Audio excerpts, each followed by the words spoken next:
Olá, na aula de hoje queremos dar continuidade ao nosso curso e introduzir as funções de várias variáveis, ou seja, vamos começar a trabalhar com funções que têm mais de uma variável no seu domínio. Até agora havíamos trabalhado apenas com um tipo de função de várias variáveis, que são as funções vetoriais de uma variável, que são aquelas funções que têm várias variáveis na imagem, apesar de no domínio ter apenas uma variável.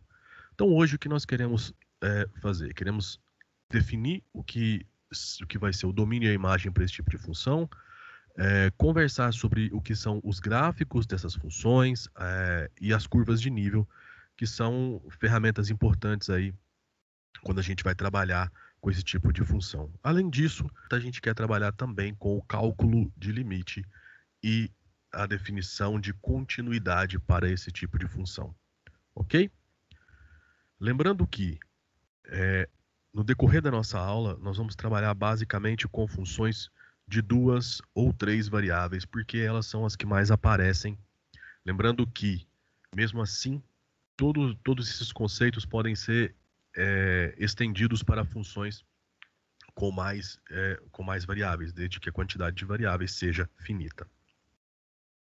Então, o que vem a ser uma função de várias variáveis? Para nós, uma função de várias variáveis, de acordo com o que nós já estabelecemos, com o que nós queremos, é uma função com domínio no R2, ou seja, esse conjunto A definido como um subconjunto do R2, ou seja, o plano, ou do R3, o espaço, que leva esses pontos do plano ou do espaço na reta real, tá? Então, uma função dessa forma vai associar cada par xy desse conjunto A, que é o meu domínio, a um único número f de xy, que geralmente a gente denota ele como z, lá na reta real, tá bom? Então, aí você tem um esboço, né, de como isso funciona. Então, você tem lá uma região A do plano, né? Dentro dela você tem um ponto xy que é levado no ponto z, né? No ponto z igual a f de xy lá no conjunto dos números reais, tá bom? Então, nada muito diferente do que vocês já estavam acostumados a trabalhar com funções. O conjunto A é chamado de domínio e vai ser indicado por D de f, né? O conjunto que você atinge com essa função lá no conjunto dos números reais é chamado de imagem, ou seja, o seu domínio nesse caso, então, tem dimensão 2 ou maior que 2, dependendo da sua função, né? Então pode ser um domínio de dimensão 2, um domínio de dimensão 3, 4, 5 e assim por diante, dependendo da natureza da sua função. Mas para todas elas, a imagem sempre tem dimensão 1, no caso desse tipo de função de várias variáveis a valores reais. Bom? Então a imagem para nós é o conjunto do contradomínio que é atingido por essa função partindo dos pontos que satisfazem o meu domínio, ok? Primeiro exemplo. Então perceba que nós temos aí uma funçãozinha interessante, né? Uma função de 2 variáveis, x mais y, x dividido por x menos y. De imediato você consegue perceber que o domínio dessa função é todo o plano, exceto a reta x igual a y, ou seja, você não pode ter x igual a y, pois a sua divisão vai ser uma divisão por zero e isso não pode ocorrer, certo? Então, você tem que eliminar todos os pontos do plano todos os pontos do plano cujas coordenadas x e y sejam igual, tá? E isso faz com que você tire uma reta inteira do plano, que é aquela reta que passa pela origem, passa pelo ponto 1, 1, o ponto 2, 2, né? Aquela reta que tem um ângulo de 45 graus relativo ao eixo x, tá bom? Então, o seu domínio é todo o plano, exceto aquela reta. E quando você joga isso no espaço onde o seu plano XY representa o domínio e o eixo Z representa a sua imagem, você tem aí um conjunto de pontos tridimensionais que vão formar o seu gráfico, tá? Então aí você já começa a ter uma ideia do seguinte: se a sua função tem domínio no R2 e imagem no R, então o seu gráfico ele vai ter que estar desenhado no R3, tá bom? Mas antes de falarmos de gráfico, vamos falar de imagem, né? A imagem de um ponto específico, o f de 2, 3 nesse caso, ele pertence ao domínio, porque nem o x nem o y são iguais, tá? Então aí é só a gente substituir na função 2 mais 3, 2 menos 3, o que leva para nós em menos 5, ok? Segundo exemplo, agora eu quero que você represente para mim graficamente o domínio dessa função que está aí, ó.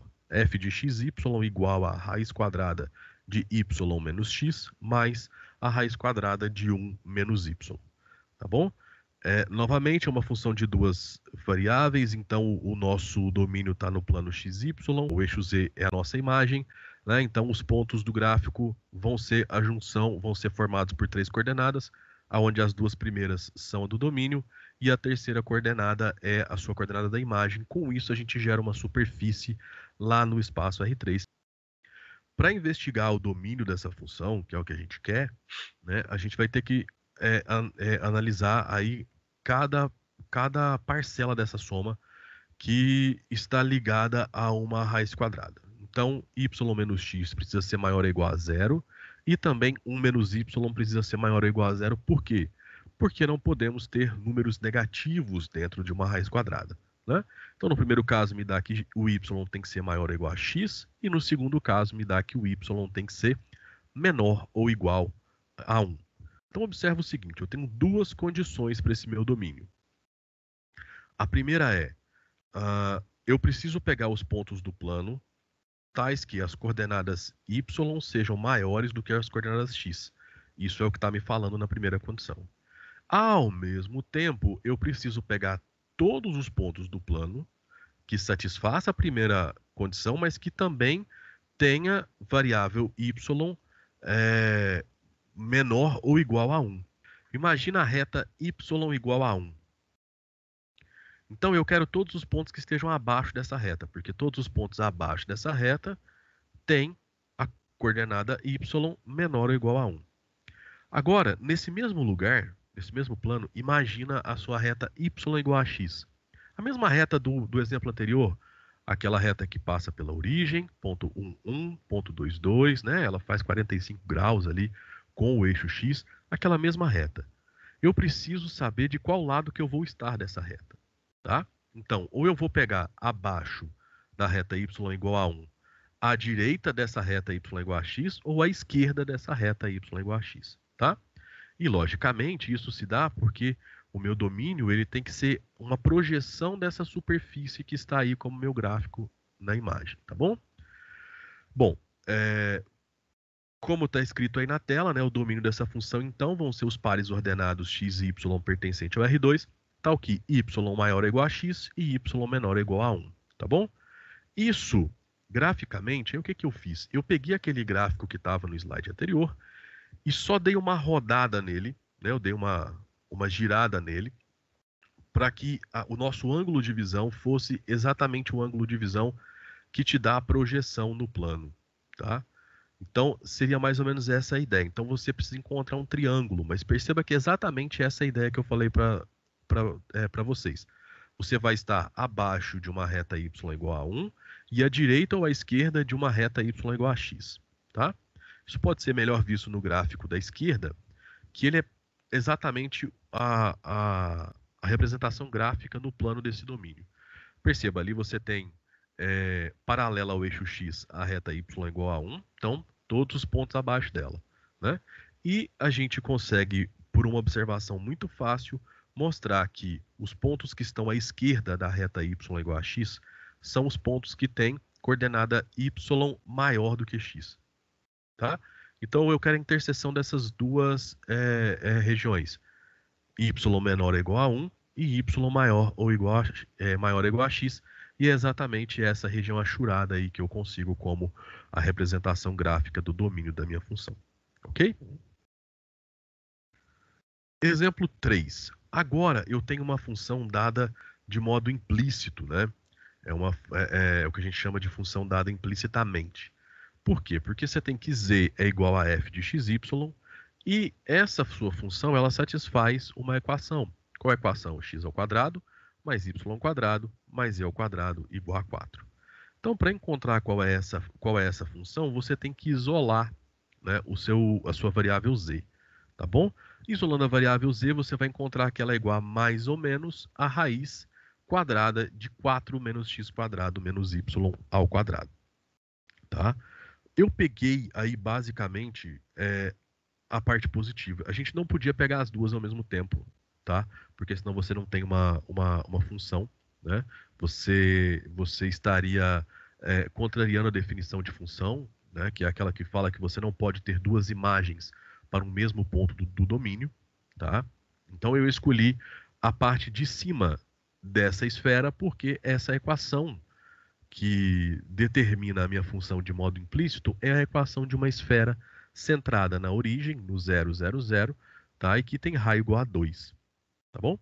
Então perceba aí que nesse caso, a minha função dada implicitamente é, na verdade, o gráfico dela é, na verdade, essa parte, essa metade superior, a metade que está acima do plano XY dessa esfera, ok? Se você for buscar qual é a representação gráfica do domínio dessa função, por exemplo, você vai conseguir encontrar exatamente a circunferência com o centro na origem do plano e raio igual a 2. Tá? Por quê? Porque eu preciso que 4 menos x quadrado menos y quadrado sejam maiores ou iguais a 0. Por quê? Porque eu preciso que 4 menos x quadrado menos y quadrado seja maior ou igual a 0. Então, eu preciso ter exatamente todos os pontos que estão dentro, né, dentro desse círculo com o centro na origem e raio 2. Isso é um ótimo exercício. Tente chegar nessa conclusão, ok? Vamos falar agora um pouquinho sobre gráfico e curvas de nível, tá? São ferramentas importantes quando você trabalha com função de várias variáveis, mas você tem um problema aí com o gráfico, né? Você tem um problema de visualização, tá? Por que que você tem um problema de visualização? Porque nós não conseguimos enxergar, nossa visão não consegue enxergar além da dimensão 3, tá? Então, geralmente, por que que a gente trabalha bastante com funções de duas variáveis nesse caso? Porque como o gráfico dela estaria numa dimensão 3, a gente consegue enxergar, a gente consegue manipular e, obviamente, por uma correlação óbvia, né, as nossas observações da natureza mais simples que recaem nessas funções de duas variáveis, recaem nessas funções de duas variáveis, tá? Então, o que eu quero agora é conversar com vocês a diferença do que é gráfico e do que é representação gráfica, né? E mostrar para vocês que existem outras ferramentas para a gente trabalhar, tá? Por exemplo, as curvas de nível e as superfícies de nível, tá bom? O que vem a ser o gráfico de uma função de várias variáveis, então? Lembrando que aí eu vou colocar a definição para uma função de duas variáveis, mas novamente reforço a ideia de que isso pode ser estendido para uma função com n variáveis, tá?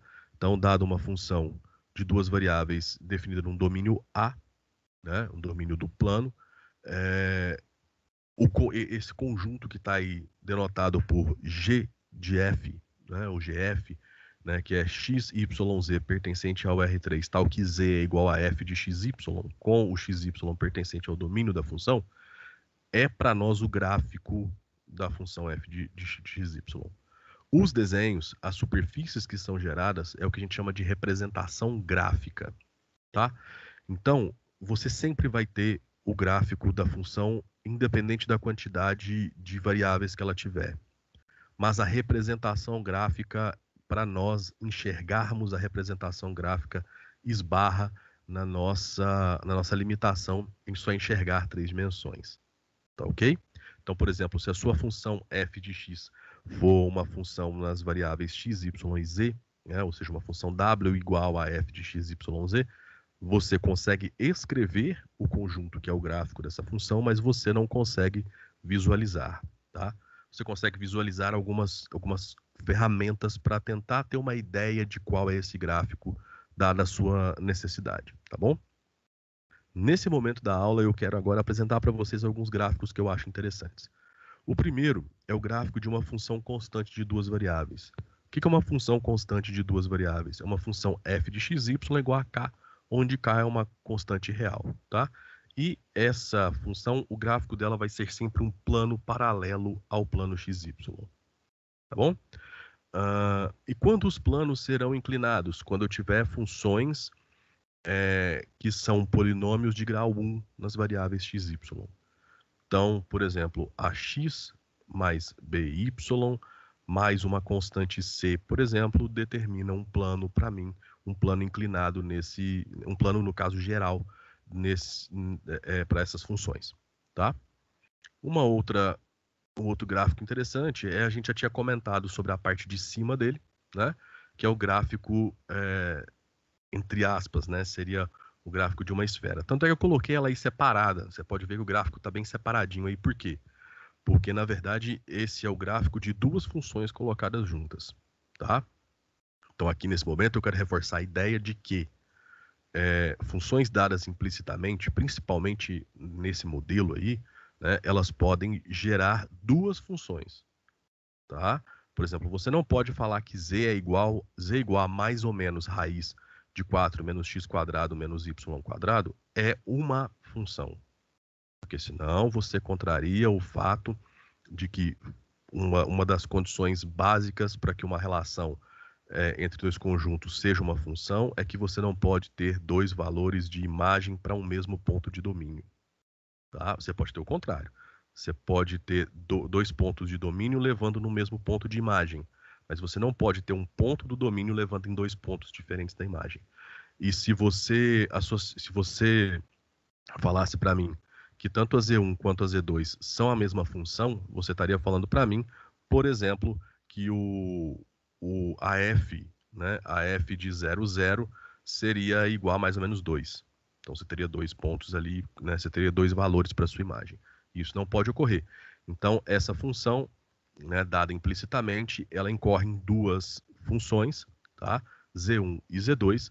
A Z1, o gráfico dela é a parte de cima dessa circunferência, a parte que está acima do plano XY, e a Z2 é a parte de baixo da sua esfera, desculpe, é a parte que está abaixo do plano, tá bom? Então a Z2 aí é a superfície em verde, a Z1 é a sua superfície roxa, tá? Uma outra função que eu acho bem interessante é essa função que usa aqui funções trigonométricas. F de xy igual a seno de x mais cosseno de y. Aí eu peguei um corte do gráfico dela, porque ela continua infinitamente, né, em todos os sentidos aí, tá? Parecendo uma cartela de ovo, né?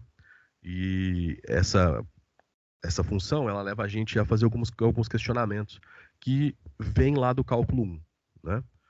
Se você, depois de estudar curvas, você percebeu aí qual é o nosso objetivo aqui nessa disciplina, você percebeu que nós vamos começar a trabalhar com alguns conceitos que vão ser, como é que eu posso dizer, extensões dos conceitos lá do cálculo 1.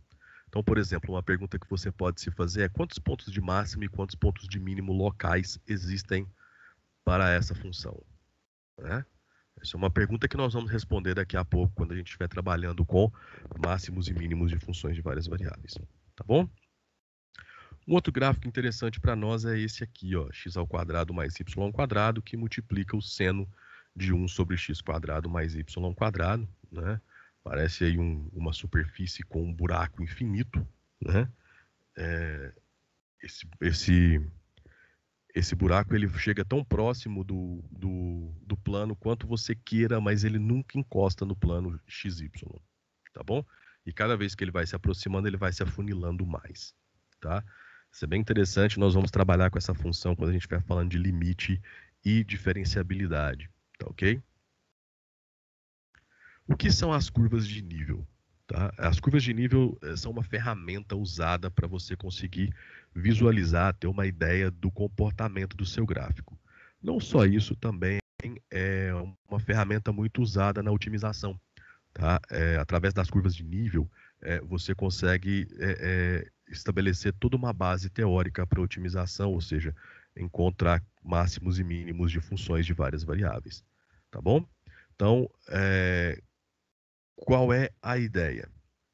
Você vai pegar a sua função z igual a f de xy e vai estabelecer uma constante para esse valor de z, né? E aí você vai gerar um conjunto de pontos dessa sua função, que na verdade vai ser uma curva, né? Então, essas curvas vão ser o que a gente vai chamar de curvas de nível. Você vai estabelecer uma curva para cada valor desse z. Então você tem infinitas curvas de nível para cada função, né? Mas algumas curvas de nível específicas podem te indicar o comportamento de algumas funções. Isso era muito útil quando a gente não tinha ferramentas computacionais para desenhar gráficos, né? E você tinha ali uma ideia do que acontecia com a sua função através das curvas de nível, né? O que acontece à medida que você cresce, o valor de K, ou quando você diminui, quando ele está entre algum valor específico, tá? Hoje em dia é mais fácil você visualizar o gráfico por meios computacionais, mas as curvas de nível ainda têm uma aplicabilidade teórica muito grande, tá? Eu não vou discutir sobre isso nessa aula, mas como eu tinha dito anteriormente, nós temos uma deficiência natural para enxergar gráficos, enxergar representações gráficas de funções que tenham 3 variáveis ou mais, né? Porque os gráficos delas estariam do R4 para cima, tá?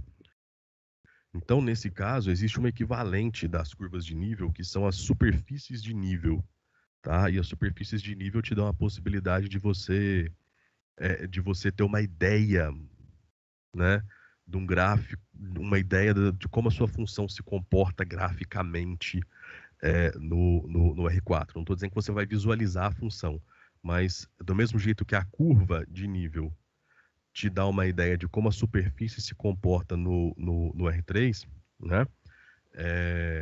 Essa superfície de nível ela vai te dar uma ideia de como a sua hiperfície no R4 vai se comportar, tá bom?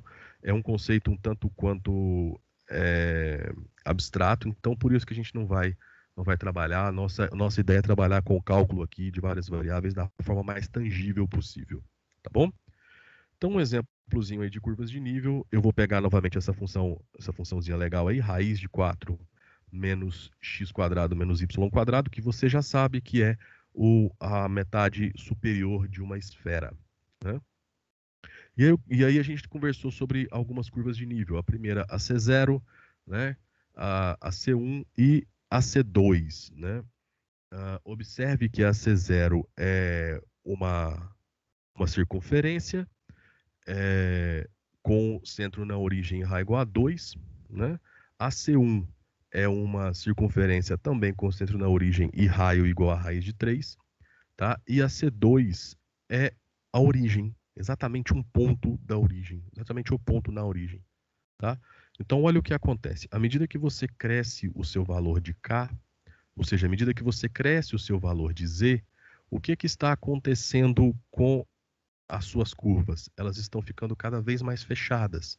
Então, você tem lá onde o Z igual a zero significa em cima exatamente do plano XY.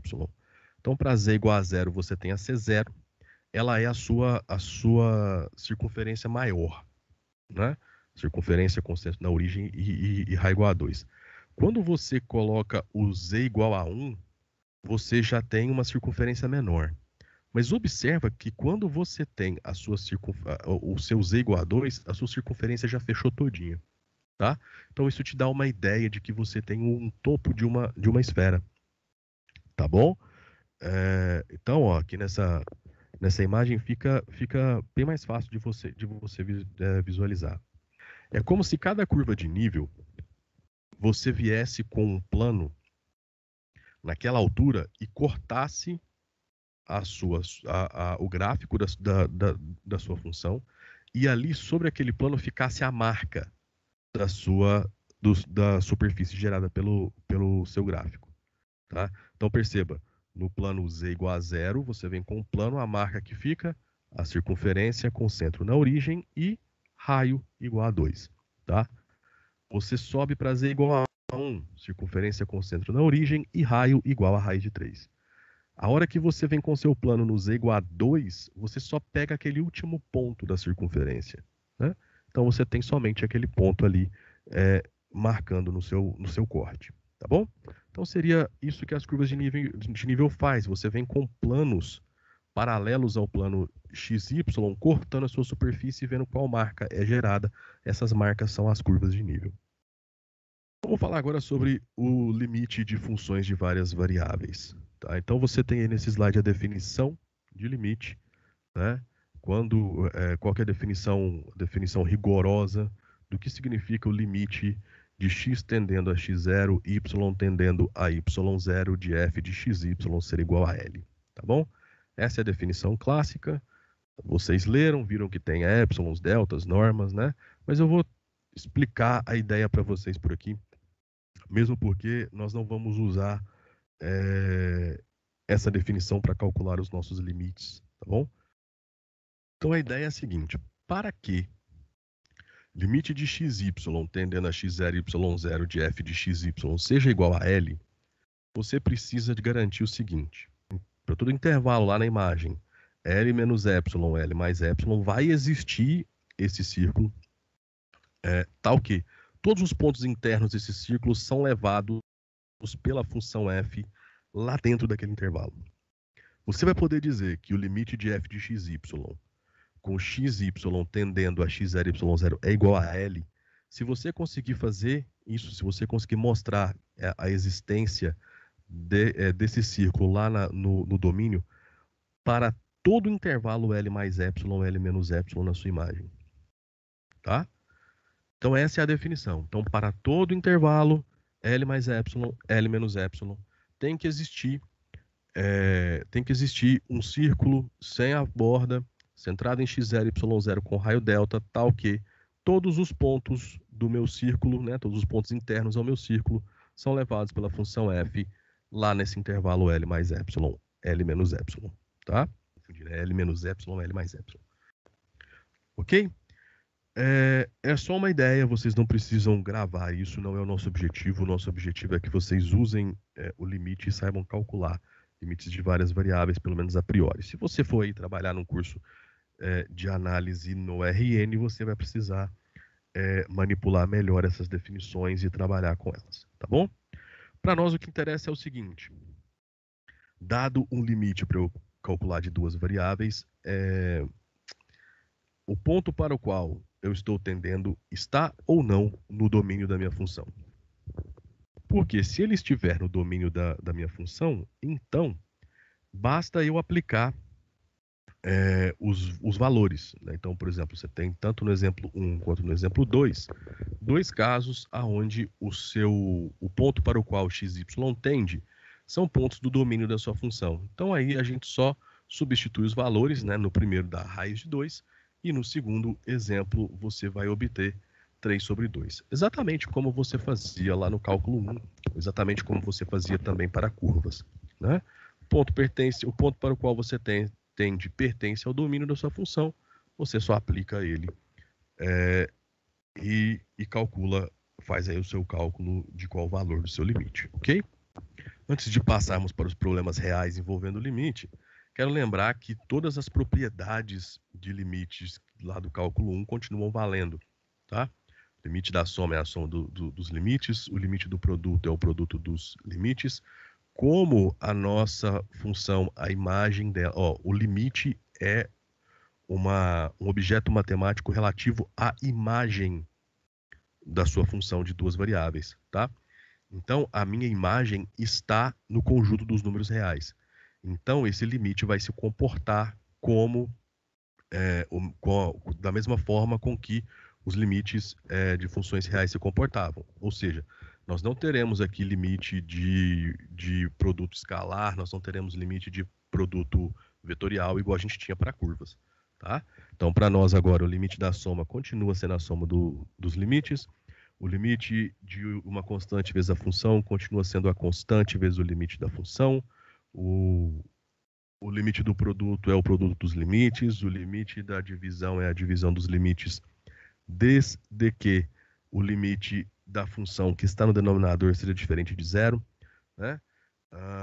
E também teremos o teorema do confronto aqui para funções de duas variáveis, né? Mas nós vamos somente citá-lo no artigo que eu já disponibilizei para vocês estudarem no site. Tem ele detalhadamente enunciado e com exemplos, inclusive com um corolário do teorema do confronto que a gente vai usar na solução de um exemplo daqui a pouco, tá?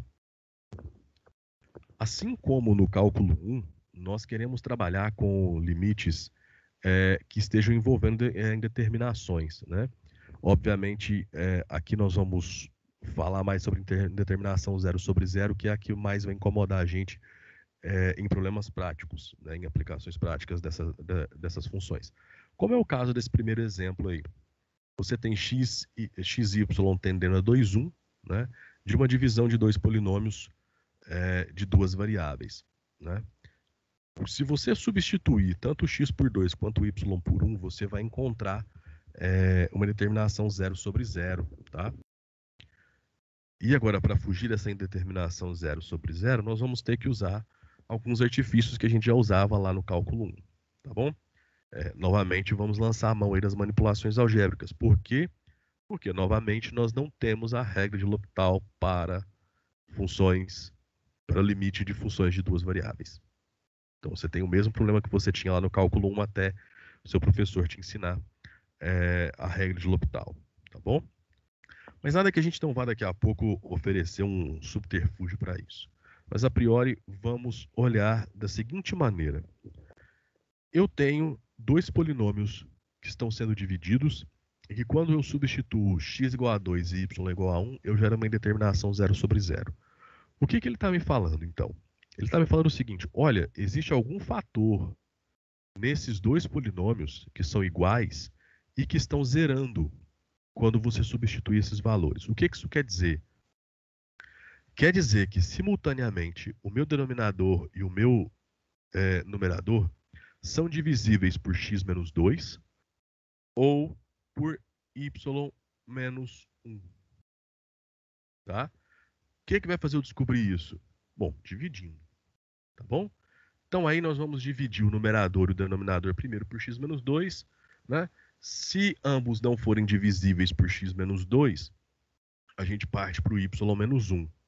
Tá bom? Mas é sempre essa lógica que você vai utilizar. Tá? Por que isso?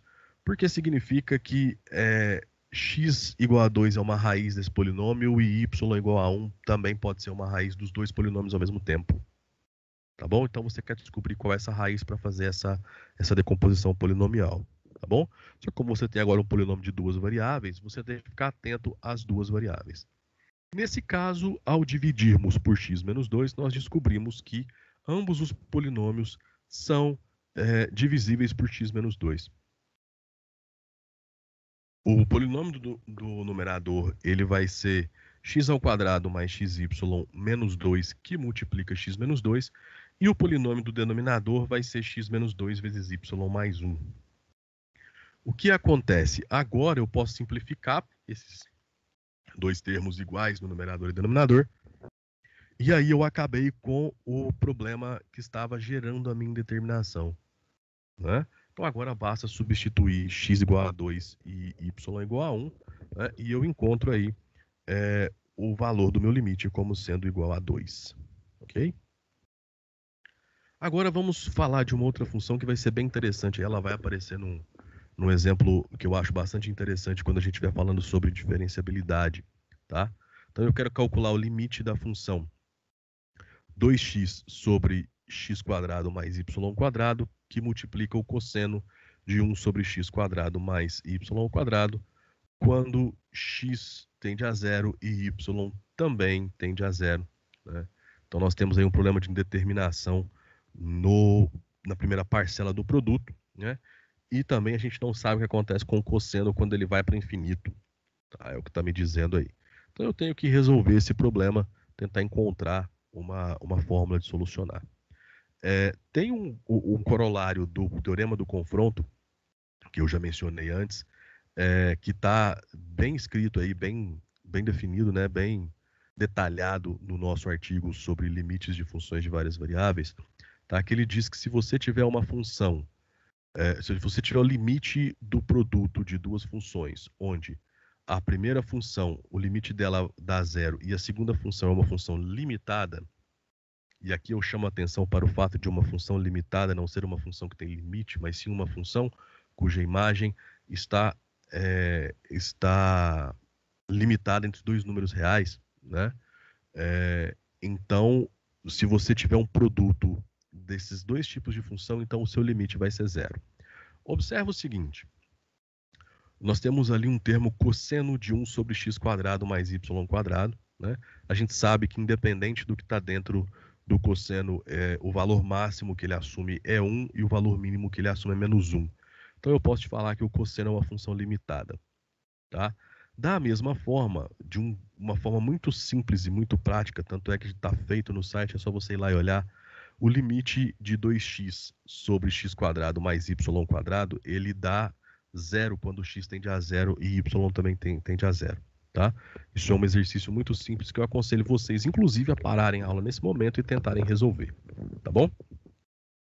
Então você tem ali uma função que num primeiro momento vai para zero, né? A sua primeira função do produto, o limite dele é igual a zero, e a sua segunda função é uma função limitada entre menos 1 e 1. Logo, usando essa ferramenta, esse corolário do teorema do confronto, nós conseguimos, então, encontrar que o valor desse limite é zero. Tá? Então, aí você tem essa ferramenta também para usar, e a gente não precisou... Aqui também ficaria complicado de você usar uma técnica polinomial igual a do exercício, igual ao do exemplo anterior. Tá bom? Mas existe uma forma bem mais prática, pelo menos eu acho, apesar de que alguns exercícios ficam bem extensos se você for usar essa prática, que é a ideia de usar curvas para calcular limite, tá bom? Então, qual que é a sua ideia? A sua ideia é o seguinte, o limite ele tem um caráter único. Então, se você tiver uma função f de xy, que o limite dela, quando x tende a x0 e y tende a y0, é igual a L, então, independente de qual caminho você pegar dentro do domínio da sua função para atender a esse ponto x0 e y0, o limite tem que ser o mesmo.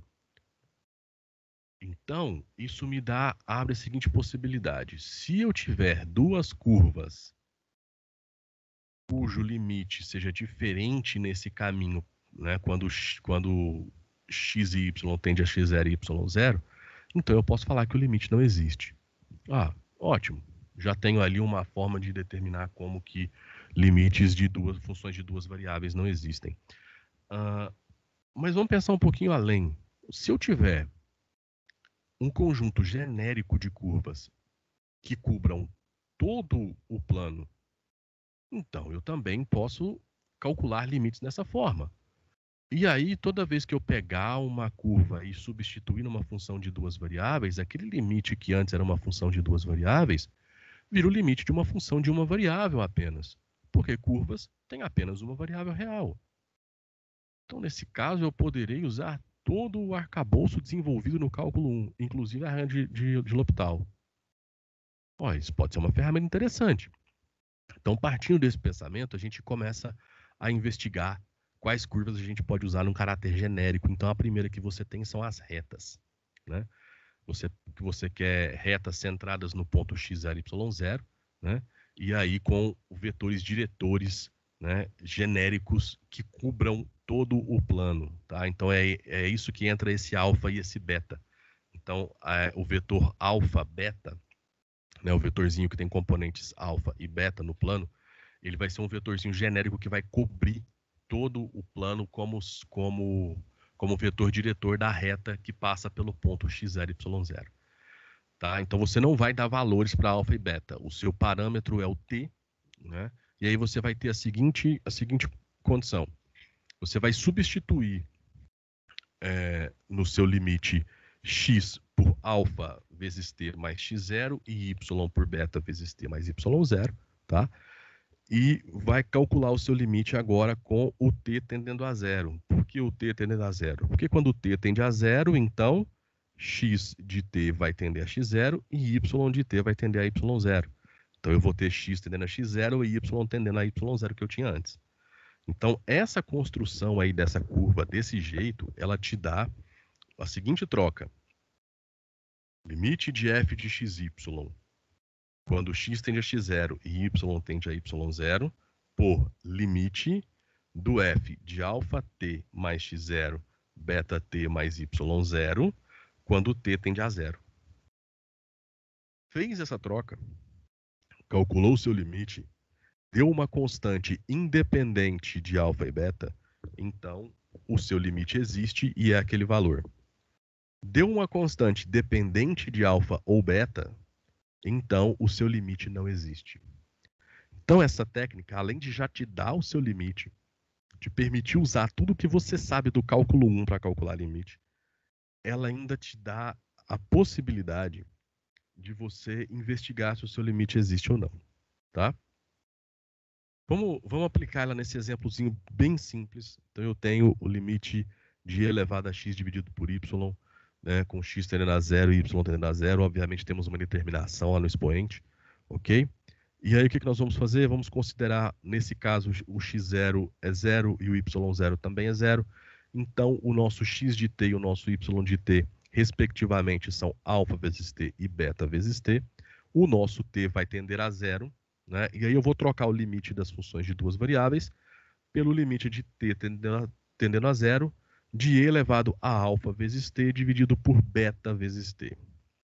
Tá ok? Então perceba como que essa troca é feita, né?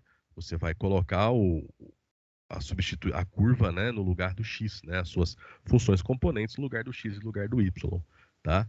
E com essa estrutura o t sempre tende a 0, tá bom? Então aí, se você perceber, ó, o que você pode fazer no seu expoente?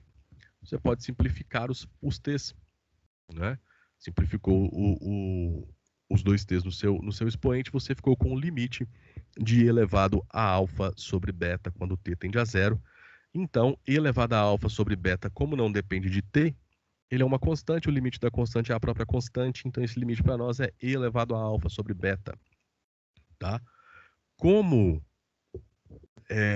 o que ele está me dizendo aí? Ele está me dizendo o seguinte: olha, o valor desse limite vai depender de quais são os vetores diretores dessas retas que estão no plano. Tá? Ele não é único para todas as retas.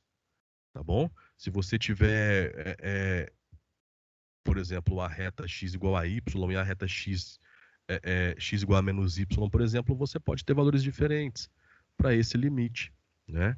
No caso, vai até ser, vão ser valores diferentes para esse limite. E a gente sabe que o limite é único, isso não pode ocorrer. Então, como você sobrou aí com o limite que depende de alfa e beta, então esse limite não existe, tá? Mas perceba que esse artifício é muito bom para a gente transformar um limite de duas variáveis num limite de uma variável. Então vamos lá, mais um exemplo. x² sobre x² mais y², tá?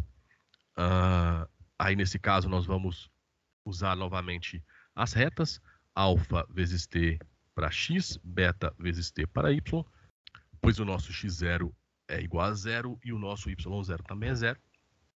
Tá bom? E aí, fazendo as manipulações algébricas pertinentes, nós chegamos que esse limite é igual a α² sobre α² mais β², portanto, esse limite também não vai existir, tá? Agora, no nosso segundo exemplo, um caso onde o limite vai existir, né? E nós vamos usar, inclusive, a regra de L'Hopital para calculá-lo, né? Então você tem limite de x tendendo a 0 e y tendendo a 0 do seno de x² mais y², isso dividido por x² mais y², tá bom? Se você for parar para observar, ele seria um equivalente aí, né, do seu primeiro limite fundamental lá do cálculo 1 aqui para funções de duas variáveis, né? Logicamente, não pode ser colocado como primeiro limite fundamental para funções de duas variáveis, mas ele já dá para a gente um norte, uma ideia de como prosseguir aqui para fazer as coisas. Principalmente quando a gente colocar em prática essa nossa ideia de substituir x por alfa vezes t e y por beta vezes t. Novamente, x0 é 0 e y0 é 0. Né? Então, com isso, fazendo as nossas manipulações, nós vamos chegar em limite de t tendendo a 0, seno de alfa vezes t ao quadrado mais beta vezes t ao quadrado, dividido também por alfa vezes t ao quadrado mais beta vezes t ao quadrado. né? A gente mantém a indeterminação nesse caso, né? A indeterminação que existia no início do cálculo do nosso limite. Eu não estou aqui comentando que esses limites eles têm determinação e por isso que nós precisamos arrumar subterfúgios para calculá-los, porque está implícito, né? Eu já tinha dito que esse é o nosso principal objetivo, né? Trabalhar com esse tipo de limite. Então aí, o que nós vamos perceber? Nós vamos perceber que na hora que a gente acabar de fazer essa troca, a gente ainda mantém a indeterminação 0 sobre 0. Mas agora nós temos uma indeterminação 0 sobre 0 numa função de uma variável, um limite de uma função de uma variável.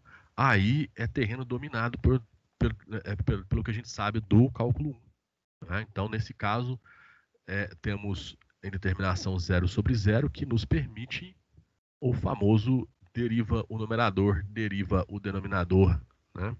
Então aí a gente vai usar a regra de L'Hopital e nós vamos encontrar que esse limite então vai ser igual a 1, né? Porque aí, na hora que substituirmos o t por 0, ficaremos com o cosseno de 0 ao quadrado vezes alfa quadrado mais beta quadrado, e aí independente do valor de alfa e beta, esse cosseno vai ser o cosseno de 0, que é igual a 1.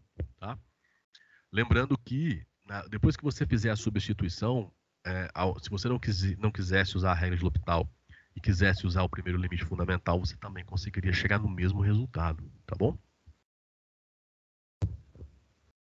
Para fechar a nossa aula, vamos falar um pouquinho aí sobre continuidade.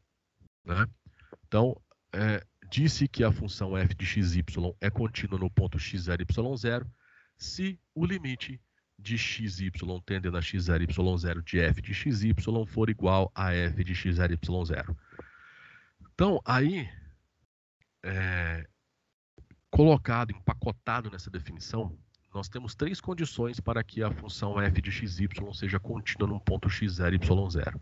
O primeiro, a função tem que estar definida no ponto x0, y0, ou seja, esse ponto x0, y0 tem que pertencer ao domínio da função para que ela seja contínua. Segundo, tem que existir o limite de f de xy quando xy tende a x0, y0. E terceiro, esse limite tem que ser igual à função aplicada no ponto. Tá? Então, são essas três condições aí que estão empacotadas nessa igualdade que você precisa conferir para que a função seja contínua no ponto x0, y0. Ok? Com isso em mente, vamos estudar essa funçãozinha que está aí, x ao quadrado menos y quadrado dividido por x quadrado mais y quadrado, quando xy é diferente de 0, 0, e 0 quando xy é igual a 0, 0, ou seja, na origem. Todo o meu problema se resume à origem. Vou deixar como exercício para vocês verificarem a não existência desse limite x ao quadrado menos y quadrado sobre x quadrado mais y quadrado, quando xy tende a 0, 0.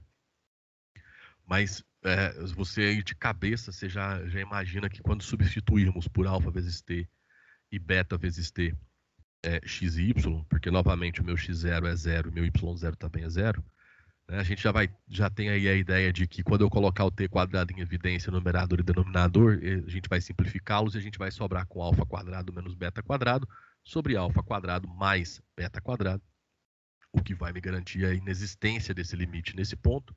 Por consequência, essa função não poderá ser contínua na origem. E nos outros pontos? Nos outros pontos ela é. Tá? Nos outros pontos ela é contínua sim. Mas na origem ela não é contínua. Tá bom? E não há valor que faça ela ser contínua. Né? Não há valor para a imagem de 0, 0 que faça ela ser contínua nesse caso. Tá bom? Porque aí o problema é com o limite, não com a imagem da função no ponto. Não, o problema dela não é a imagem da função na origem. Tá ok? Segunda função, x ao cubo sobre x quadrado mais y quadrado fora da origem e 0 na origem. E, novamente, eu quero investigar se a função é contínua na origem. Né? Facilmente você calcula esse limite, eu deixei como exercício para vocês, que x ao cubo sobre x ao quadrado mais y quadrado é igual a 0. Né? Quando x tende a 0 e y tende a 0, que é o mesmo valor da imagem de f na origem. Tá?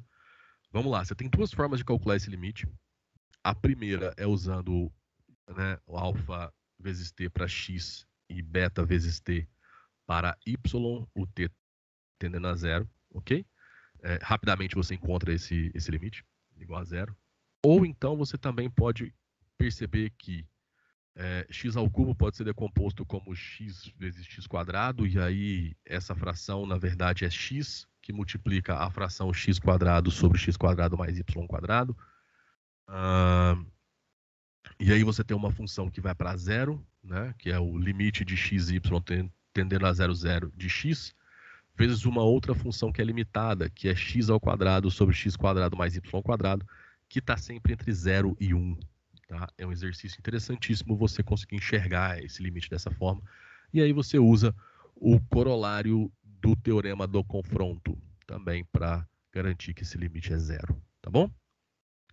Sem dificuldades, então nesse caso, essa função aí vai ser contínua no ponto 0, 0, pois além da função estar definida no ponto, o limite existe e é igual, né, à imagem da função definida no ponto, ok? Para fechar para vocês registrado aí que as propriedades de uma função contínua de duas variáveis permanecem as mesmas daquelas que nós trabalhamos para a continuidade de funções de uma variável. Então, se uma função é contínua em x0, y, se duas funções são contínuas em x0, y0, então a soma e a subtração dessas funções continua sendo contínua, o produto entre elas continua sendo contínua, e a divisão entre elas também é uma função contínua, desde que a imagem da função do denominador no ponto seja diferente de zero. Tá? Logicamente, uma função contínua vezes uma constante não altera a característica da continuidade da função, e uma função é dita contínua se ela for contínua em todos os pontos do seu domínio. Tá bom? Então era isso que eu tinha para falar para vocês na aula dessa semana. Tá? Estudem, façam os exercícios e nos vemos na próxima aula. Abraços!